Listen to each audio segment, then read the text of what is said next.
Olá, sou o professor João Arantes, da Universidade Federal de São Paulo. Nessa videoaula a gente vai dar continuidade ao nosso curso de Pensamento Sistêmico. A gente vai ver alguns exemplos aqui práticos, né? A gente falou de ciclos positivos, ciclos negativos, né?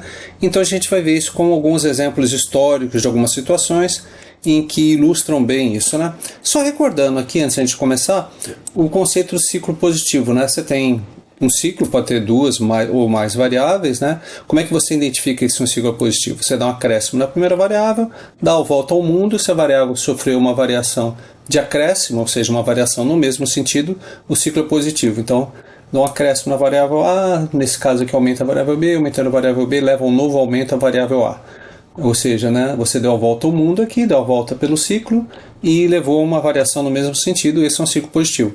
E a gente sabe como ciclo positivo tem como característica aqui o crescimento exponencial, ou seja, o ciclo positivo é a estrutura do sistema responsável pelo crescimento exponencial, tá bom? Bom, dito isso aqui, né, eu gostaria aqui que você pensasse, né, em alguns exemplos de ciclos positivos. Para o vídeo aqui, pense um pouquinho em algum exemplo de ciclo positivo. Parou? Vamos lá, pensou? Vamos lá, eu vou dar um exemplo aqui. Sei lá, né? Toda semana aqui a gente tem uma notícia bombástica, né? Então, né, não sei quando é que você vai assistir esse vídeo, mas sempre tem uma notícia aqui estourando. Prenderam alguém, né? Aconteceu um determinado acidente, né? Aí o que acontece? Aumenta a divulgação pela mídia, aumenta a curiosidade das pessoas, aumenta a curiosidade, maior divulgação da notícia, né? Então a cada semana ali, a cada dia a mídia vai trazendo mais detalhes. Mas a gente sabe que toda vez que a gente tem um ciclo positivo que leva ao crescimento exponencial, naturalmente surgem dinâmicas aqui que vão levar à queda desse crescimento exponencial. Então provavelmente aqui em algum determinado momento aqui, né, a curiosidade das pessoas aqui já está satisfeita, ou de repente surge uma nova notícia bombástica, né?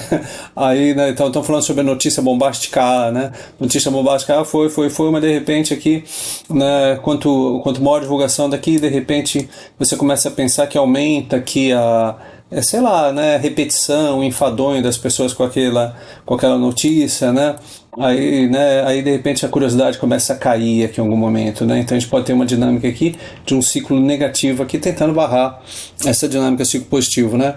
É interessante a notícia por algum tempo, né? Mas dali a pouco as pessoas já não querem mais saber daquilo, né? Ou seja, vai surgir uma dinâmica aqui que vai reduzir a curiosidade das pessoas, né? As pessoas vão ficar saturadas daquele assunto, né? Graças a Deus que logo em seguida vai ter na outra semana uma outra notícia bombástica, aí entra esse ciclo de novo aqui, né? E a gente fica preso aqui vendo essas notícias bombásticas que surgem, né? Bom, falamos aqui de um ciclo positivo, tem um caso muito curioso aqui dos coelhos da Austrália. Né? Essa história aqui você pode encontrar na internet, você encontra em artigos, né, e por aí afora, né? Então, que é um caso curioso, que eles chegaram lá em 1788, né? Aí o coelho faz o que o coelho faz melhor, né? Que é o quê? Procriação, né? Então, o que acontece, né? É um ciclo positivo. Maior número de coelhos, maior procriação, maior que coelho, número de coelhos, os coelhos começaram a crescer exponencialmente. E viraram uma praga esses coelhos, né? E assim, eles começaram a tomar ali o território inteiro da Austrália. Então eles começaram a tomar várias medidas aqui, tentando resolver o problema. Primeiro eles começaram a criar cercas anti-coelho, né? Também a cerca aqui, você vê os coelhinhos aqui, né? Pequenininhos aqui da figura, né? Só que, assim, né, tentando separar as regiões tomadas pelo coelho das regiões livres de coelho, né? Só que isso não funcionou, né? Então provavelmente deve ter tido alguma falha aqui nas cercas, ou alguma criança pegou lá um casalzinho de coelho e jogou para o outro lado, para ver o que acontecia, sei lá o que aconteceu, mas não deu certo, né? Aí depois eles estipularam assim a matança dos coelhos, né? Começaram a estipular lá cotas, mataram mais de 2 milhões de coelhos aqui por ano, coisa e tal, né? Mas nada disso abalava a população. Por quê, né? Porque o crescimento exponencial, né? A curva do crescimento está lá em cima, aqui assim, né? Aí você matar 2 milhões de coelhos por ano vai fazer cosquinha na população de coelhos, né? Que vai continuar crescendo ali exponencialmente. Então isso não resolveu, né?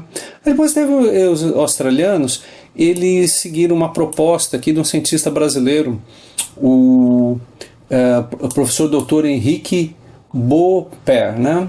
Então ele propôs aqui em 1918. Isso aqui tem um caso curioso, tem até um artigo que conta essa história toda, tal, né?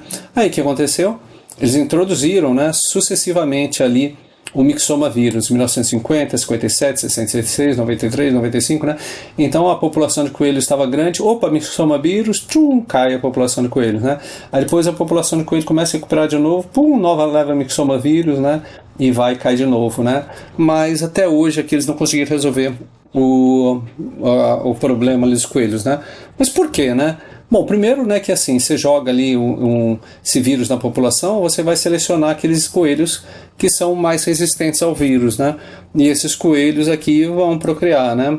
E depois, outra coisa também, você está colocando o vírus lá, com o passagem do tempo, esse vírus vai se tornando menos letal, ou os coelhos vão mudando os hábitos, né? Enfim, moral da história ali, né, não foi eficaz. Então a gente vê assim, né? Bom, mas como é que vai resolver esse problema do coelho, né? Tem limites do crescimento, né? O crescimento ali do onde que eles vão conseguir expandir no território australiano, né? Então vão chegar a um determinado número ali, que ali, né, outros fatores como limitação, de repente outros predadores ali, né, vão levar a um ponto de equilíbrio a população de coelhos. Não necessariamente esse ponto de equilíbrio da população é o ponto de equilíbrio que os australianos gostariam, né? Então, né, porque o coelho lá destrói as plantações, coisa e tal, né? Então, assim, é um problema sistêmico que eles estão enfrentando. A gente contou esse caso aqui dos coelhos, né? Para vocês terem mais informações, eu sugiro que vocês leiam esse artigo aqui.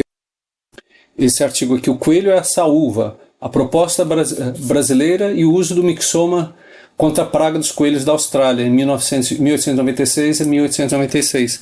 Deixa eu ver aqui a autoria desse artigo aqui. É do Gabriel Lopes, Gabriel Lopes, Jorge Lara, né?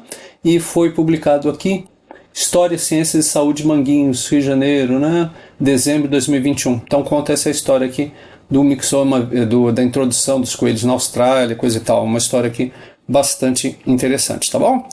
Então é isso aí, pessoal. Até a próxima.